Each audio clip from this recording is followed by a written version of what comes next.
안녕하세요. 아침을 여는 잠은 17일차입니다. 또 하나의 아침을 허락해 주시고 말씀으로 시작할 수 있는 하루를 허락해 주신 하나님께 먼저 감사를 드립니다. 오늘은 잠언 17장인데요. 먼저 잠언 17장 말씀을 1절부터 낭독하도록 하겠습니다. 잠언 17장. 마른 빵 한 조각만 가지고도 평안한 것이 희생물이 집에 가득한 채 다투는 것보다 나으니라. 지혜로운 종은 수치를 끼치는 아들을 다스리고 또 형제들 가운데서 상속 재산의 몫을 받으리라. 도가니는 은을, 용광로는 금을 재련하거니와 주께서는 마음을 단련하시느니라. 사악하게 행하는 자는 거짓 입술에 주의를 기울이며 거짓말쟁이는 버릇없는 혀에 귀를 기울이느니라. 누구든지 가난한 자를 조롱하는 자는 그를 만드신 분을 모욕하나니 재앙들을 즐거워하는 자는 벌을 면하지 못하리라. 자식들의 자식들은 노인들의 화관이요 자식들의 영광은 그들의 아버지들이니라. 훌륭한 말을 하는 것은 어리석은 자에게 합당하지 아니하며 거짓말하는 입술은 통치자에게 더더욱 합당하지 아니하니라. 선물은 그것을 가진 자의 눈에 보석 같은즉 그것이 어디로 향하든지 형통하게 하느니라.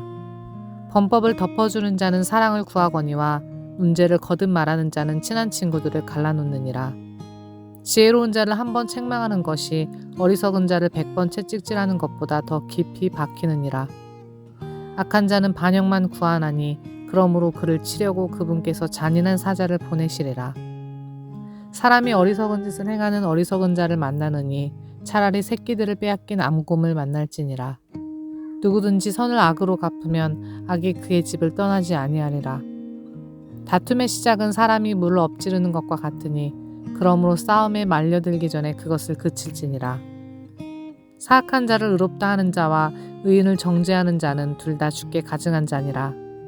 어리석은 자는 지혜의 마음을 두지 아니하거늘 그가 어찌하여 손에 값을 가지고 지혜를 구하려 하느냐. 친구는 언제나 사랑하며 형제는 어려운 때를 위하여 태어났느니라. 명철이 없는 자는 손을 마주쳐 서약하며 자기 친구의 앞에서 보증인이 되느니라. 다툼을 사랑하는 자는 범법을 사랑하며 자기 문을 높이는 자는 파멸을 구하느니라. 비뚤어진 마음을 가진 자는 좋은 것을 얻지 못하며 뒤틀린 혀를 가진 자는 해악에 빠지느니라. 어리석은 자를 낳는 자는 그 일로 말미암아 슬픔을 당하나니 어리석은 자의 아버지는 기쁨이 없느니라. 즐거운 마음은 약같이 좋으나 상한 영은 뼈를 말리느니라. 사악한 자는 재판의 길들을 굽게 하려고 품에서 뇌물을 취하느니라.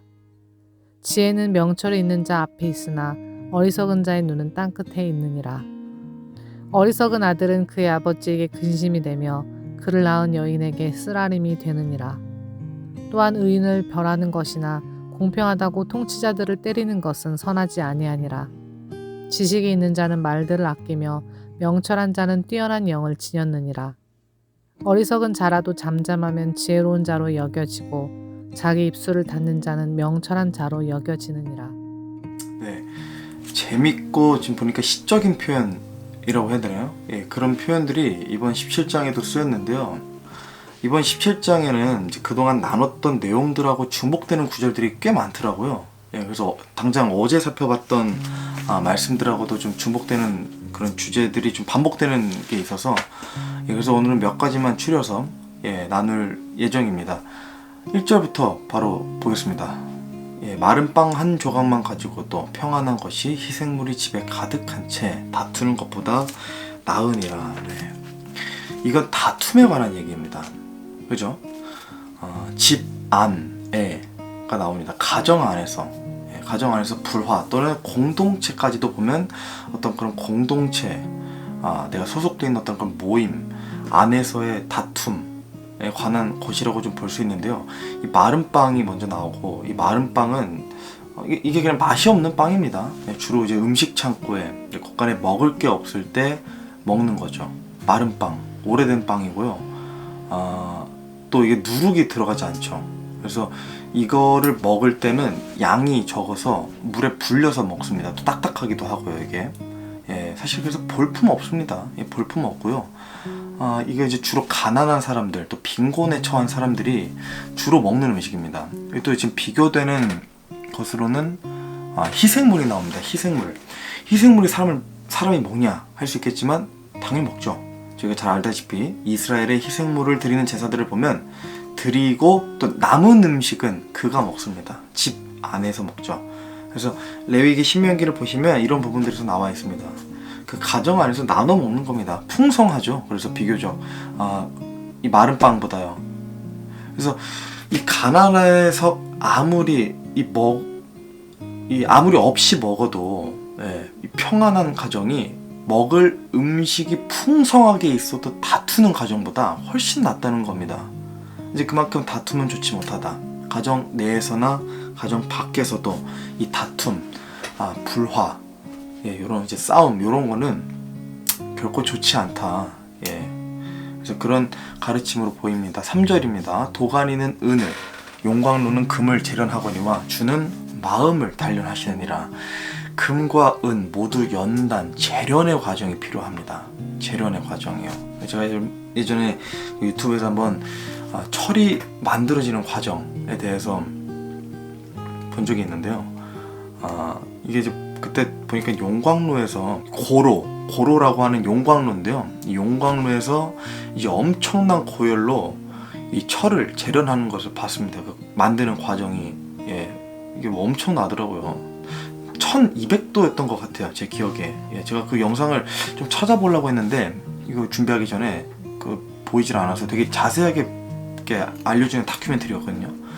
그래서 1200도, 거의 뭐 1500도 이런 엄청난 높은 정도의 온도였던 것 같아요. 그래서 고열을 가했다가 또 충격도 가하고 뭐 담궜다가 빼고 또 넣고 이런 과정을 계속 반복하는 거잖아요. 제가 뭐 구체적으로 해본 적은 없어도. 그래서 금과 또 은을 보세요. 이건 굉장히 사람들에게 큰 가치가 있는 거잖아요. 그죠? 이게 금과 은이라면은 정말 사람들이 목숨 겁니다. 물론 그리스도인은 그렇지 않지만 이게 이제 세상에서는 그런 가치가 있는 거예요. 금과 은이. 그래서 하나님은 이처럼 우리의 마음을 단련시키신다는 말씀입니다. 단련시키신다는 말씀입니다. 그래서 지난 잠언 말씀들 저희가 잘 봐서 아시겠지만 이 지혜로운 그리스도인이 갖춰야 할 기본적인 덕목이나 성품을 보면 이제 겸손도 있었죠. 그리고 이제 절제, 또 인내하는 것, 또 온유함도 있었고, 그죠? 또 이 긍휼한 마음, 이제 불쌍히 여기는 마음, 그죠? 그것도 필요했고, 신중함, 그죠? 선한 말, 또 올바른 언어, 이런 것들이 계속 나왔습니다. 다른 것과 비교되면서, 사악한 것과 비교되면서요. 근데 이런 것들은 우리가 잘 아시다시피 이게 마음을 먹는다고 하면 그냥 바로 되는 건 아니잖아요. 그러니까 오늘부터 내가 무조건 겸손해야겠다 하면 지금 당장부터 겸손해지는 게 아니잖아요, 사실. 물론 그렇게 마음 먹는 건 날마다 필요하죠. 우리가 그런 다짐은 매일같이 해야 되는 다짐입니다. 근데 그럼에도 불구하고 우리가 육신을 입고 또 너무 연약하기 때문에 이 겸손하다가도 교만하면서 넘어지고, 그죠? 온유하면서도 때때로 좀 과하게 화를 내고 그런 어리석은 행동을 할 때가 있습니다. 그래서 여기에 필요한 게 하나님이 주시는 연단의 불입니다. 연단의 불, 단련이죠, 단련. 그러니까 하나님께서 주시는 단련은 우리가 지혜로운 그리스도인으로 빚어지고 또 하나님께서 기뻐하심으로 그런 자들을 기뻐하심으로 복을 주시는 사람으로 결국에 빚어지는 겁니다. 그러니까 결국에 하나님을 위해서 우리를 단련하시는 거지만 또 동시에 우리를 위한 거죠. 금과 은보다 더 큰 가치가 여기에 있습니다. 여기에 더 큰 가치가 있습니다. 왜냐하면 이것을 단련하시는 이, 저와 여러분을 단련하시는 이가 이 세상의 창조주이시기 때문입니다. 모든 신들의 신이시고 정말 모든 왕들의 왕이신 하나님이 우리를 연단하시기 때문입니다. 9절 보겠습니다. 범죄를 덮어주는 자는 사랑을 구하거니와 문제를 거듭 말하는 자는 친한 친구들을 갈라놓느니라. 범죄를 덮어주다. 이것은 그 범죄 자체 그 범죄 행위 자체를 우리가 용납해준다, 또는 받아들여준다, 또는 이해해준다라는 의미가 아닙니다. 이거는 숨겨주다, 또 덮어주다, 가려주다, 라는 이제 카사라는 용어가 쓰였습니다. 예, 원어가요. 그래서 이거는 용서와 관련이 있는 용어입니다. 용서요. forgiveness, 용서. 또한 더 나아가서 그것을 우리 마음속에 더 이상 담아두지 않는 것까지도 포함된다고 합니다. 예, 그러니까 우리가 잊어버리는 거예요. 그것에 대해서. 여기에는 뭐가 필요하죠? 사랑이 필요하죠. 사랑이요. 아주 큰 사랑이 필요합니다. 그래서 이어서 보시면 범죄를 용서하는 사람은 사랑을 구하거니와 라고 볼 수 있는 겁니다. 예. 반면에 구절의 뒷부분을 보시면 문제를 거듭 말하는 자는 친한 친구들을 갈라놓는다고 말하고 있습니다. 문제를 거듭 말하는, 나타내는 자입니다. 문제를 나타내는 자. 그래서 이 문제를 치부로 해석을 하면 치부를 들춰내는 자로 해석이 되는 거예요. 이게 무슨 마음에서 이렇게 할까요? 이게 어떤 마음일까요? 이게 적어도 선한 마음은 아니겠죠. 예, 이거는 무조건 악한 마음에서 하는 겁니다. 결코 선한 의도가 있을 수 없어요. 결코. 무조건 악한 마음에서 시작해서 남의 치부를 들춰내는 그런 사람에 대해서 지금 구체적으로 얘기하고 있는 구절입니다. 이런 사람은 친한 친구들, 형제들, 자매들, 교회, 공동체 안에서 찢어놓는 역할을 하는 겁니다. 찢어놓는 거예요. 분열이에요. 분열시키는 거예요. 전에도 말씀드렸지만 지혜로운 그리스도인은 큰 문제를 작게 만들고 어리석은 그리스도인은 작은 문제를 크게 만든다고 제가 말씀드렸었잖아요. 예. 그러니까 우리는 어떤 류의 그리스도인인지 한번 되돌아보는 그런 구절이 좀 되었으면 합니다. 예. 우리는 문제를 크게 만드는 그리스도인인가 아니면 작게 만드는 그리스도인인가에 대해서 한번 되돌아보셨으면 하고요. 이 시간에 자 12절이요. 사람이 어리석은 짓을 행하는 어리석은 자를 만나느니 차라리 새끼들을 빼앗긴 암곰을 만날지니라. 새끼들을 빼앗긴 암곰. 이게 말만 들어도 무섭습니다. 그죠?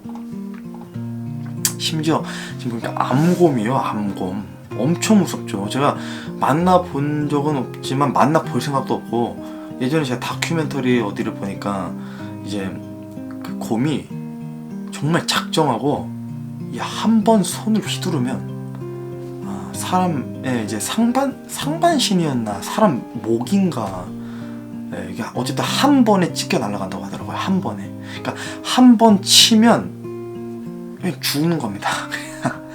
목이, 근데 그 목이 날아간다고 이제 사람 상반신이 이렇게 찢긴다고 했나. 어찌되었든 둘 다 끔찍하죠. 둘 다 끔찍해요. 어찌되었든 간에. 근데 이런 암곰을 만나는 것이 어리석은 자를 만나는 것보다 차라리 낫다는 거예요. 이게 그냥 아이러니죠. 아이러니. 하지만 이게 우리가 성경의 말씀들을 또 보고 또 하나님의 우리가 진리를 살펴보면 이게 틀린 말이 아니라는 걸 알 수 있습니다. 물론 뭐 진짜 만나라는 것은 아니죠. 근데 어디까지 아직 강조를 위한 비유법이지만 그만큼 어리석은 자가 더 무섭다는 겁니다. 또는 어리석은 자가 더 끔찍한 결말을 우리에게 가져다 준다는 거예요. 구약 성경을 보면 이런 자가 정말 많이 등장하는 곳이 한 군데 있어요. 특히 많이 등장하는, 열왕기 책에 등장하는 왕들이요. 다 살펴볼 필요도 없이 어리석고 악한 왕들의 이 기록이에요. 기록의 연속이에요. 그죠? 우리 조양경 목사님께서 수요일에 열왕기하 강해하실 때, 지금은 끝났습니다. 지금은 끝나고 이제 여호수아기로 넘어갔습니다.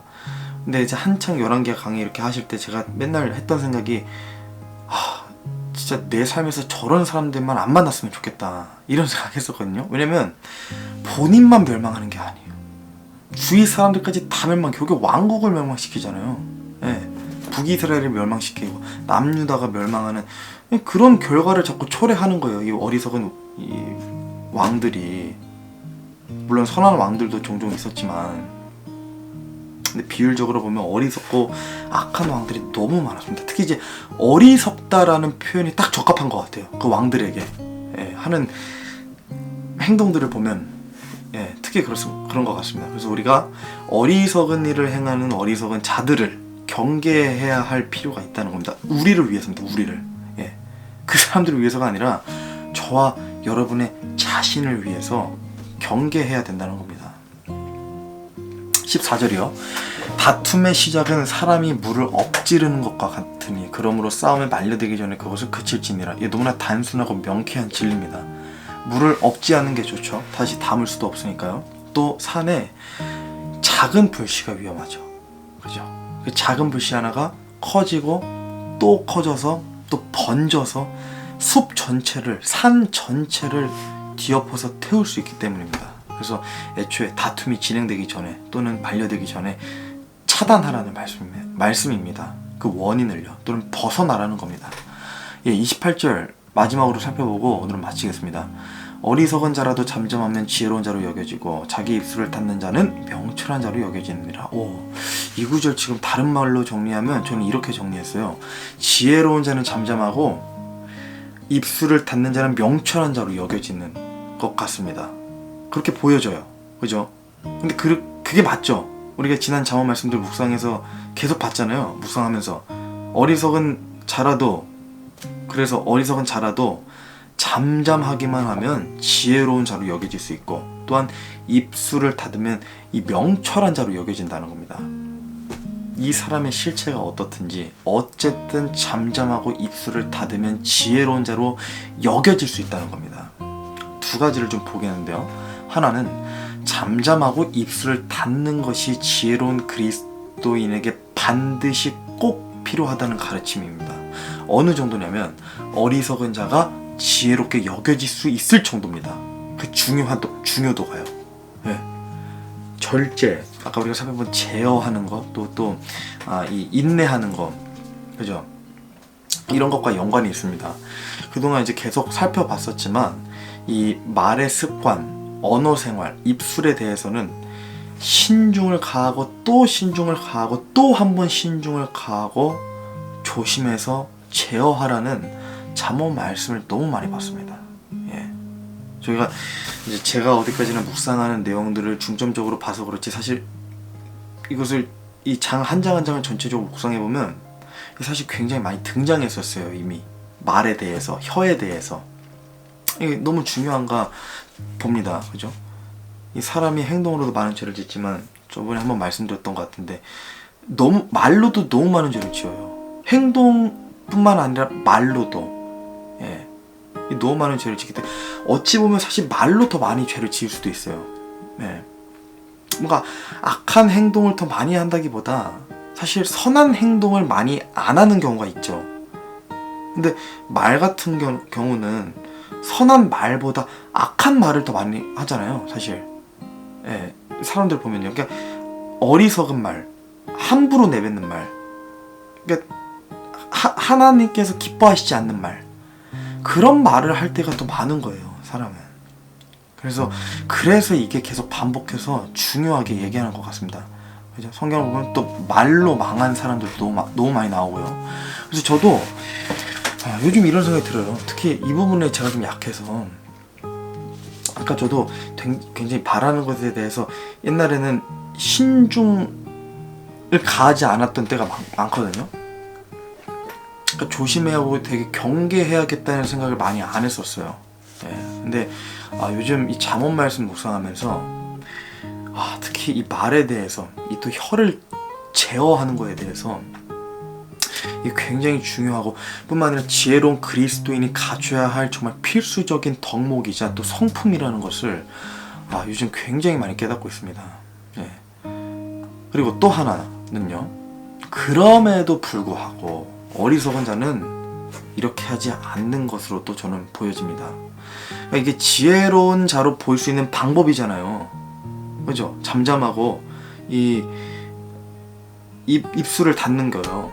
근데 이마저도 안 한다는 거예요. 어리석은 자가요.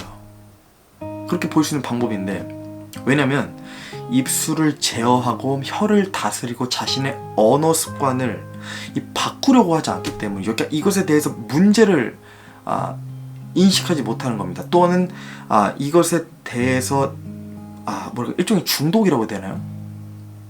그러니까 이런 말하는 거, 그러니까 어리석게 말하는 것에 중독된 겁니다. 이거 제가 나중에 한번 좀 살펴볼 수 있는 기회가 있으면 좋은데 제가 요즘 그거에 대해서 좀 공부하고 있긴 하거든요. 그러니까 이게 중독이에요, 말도.